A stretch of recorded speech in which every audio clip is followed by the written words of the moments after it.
Hello what's up guys, कैसे हैं आप सभी लोग। तो गाइस आज मैं मेरे पुराने बैट को मॉडिफाई करूँगा।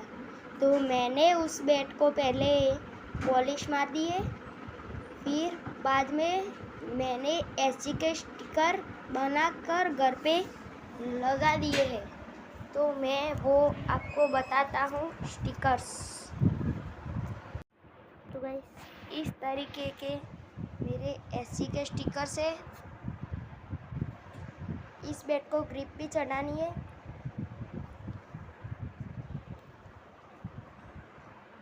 ऐसे एसजी के स्टिकर मैंने यहाँ पर चैनल का नाम भी लिख दिया है।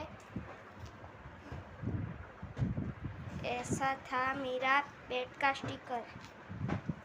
तो गाइस वीडियो पसंद आया हो तो लाइक शेयर एंड सब्सक्राइब। तब तक के लिए